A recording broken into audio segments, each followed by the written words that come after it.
Bom dia, quinto ano. Tudo bem com vocês? Vamos iniciar mais um vídeo aula de História.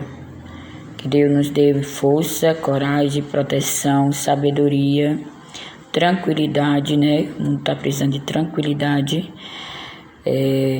muita paz. Amém, né? Vamos lá iniciar nossa aula de História com a graça e proteção divina. A aula de História de hoje é a República Velha. A República Velha, a primeira república durou de 1889 a 1930. A proclamação da República, em 15 de novembro de 1889, foi um movimento sobretudo elitista, que é as elites, né, que ocorreu sem luta e sem participação da população. Uma aliança principalmente entre os militares e os fazendeiros cafeicultores paulistas possibilitou a derruba da monarquia e a tomada do poder pelos republicanos. Embora a escravidão tenha sido abolida de forma gradual, os fazendeiros só aceitaram porque não tiveram escolha.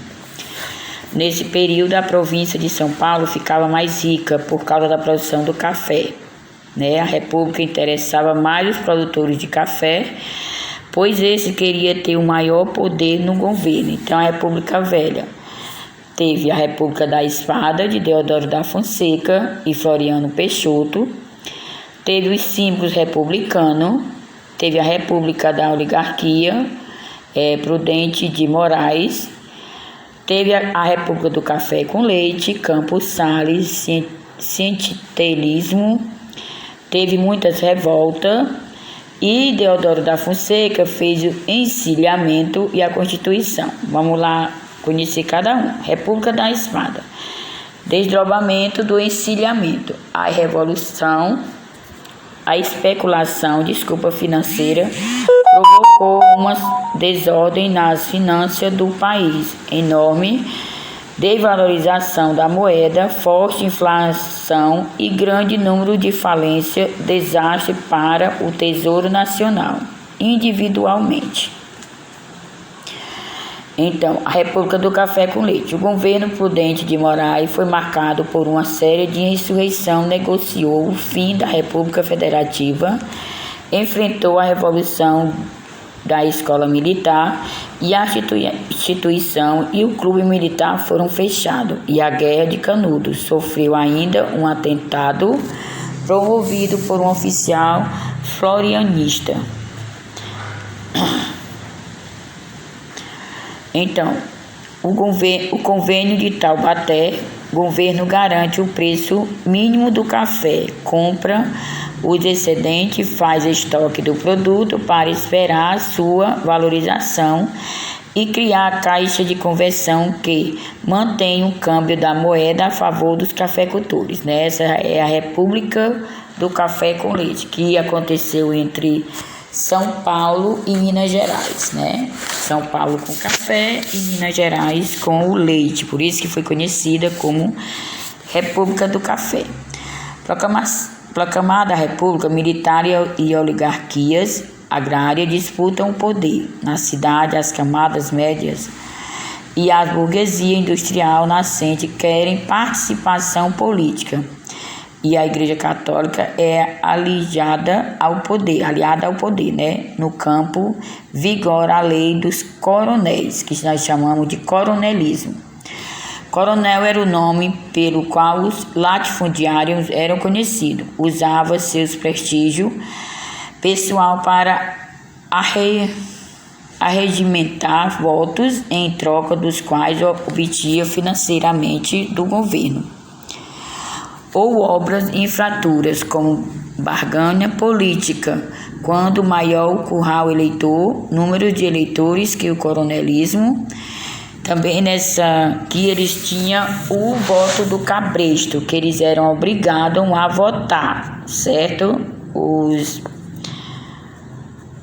que trabalhavam para eles, eles eram obrigados a votar. A Constituição de base liberais rompia com velhos privilégios e instituía outros.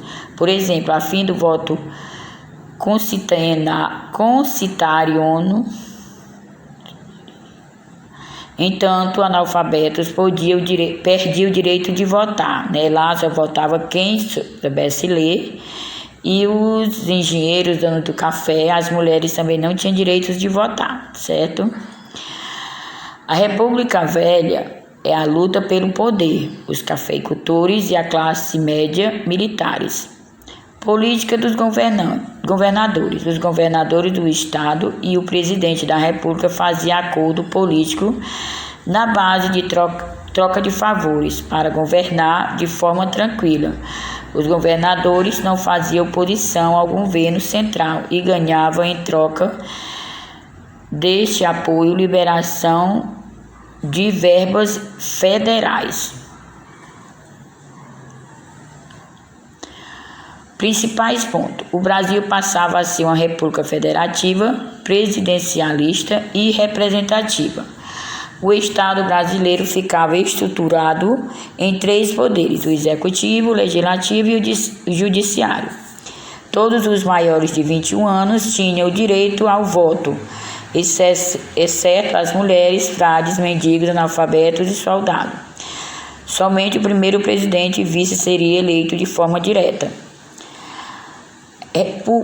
Política dos governadores. A primeira república foi marcada por um sistema de troca de favores, onde os governadores dos estados apoiavam o governo federal, recebendo em troca favores com uma liberação de verba. Tinha acabado de ler, né? Essa política foi conhecida como a política dos governadores. Os 2 estados que liberavam essa política eram São Paulo e Minas Gerais, né? Que era a política do café com leite, que a tia falou quase nesse instante. Coluna Prestes.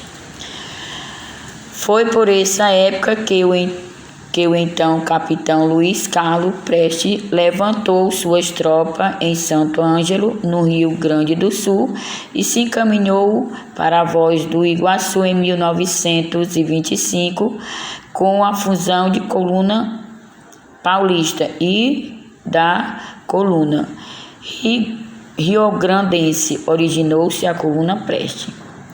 Constituição de 1891, inspirada no modelo norte-americano, república representativa, federalista e presidencialista, divisão em 20 estados e um distrito federal, antigo município neutro, tripartição do poder, executivo, legislativo e judiciário.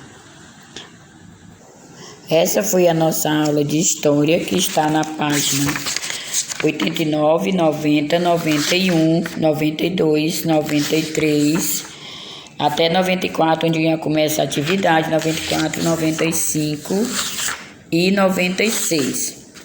Tenha um bom dia e até a nossa próxima aula de história. Fiquem com Deus. Qualquer coisa me chame no privado que a tia vai atender, ok?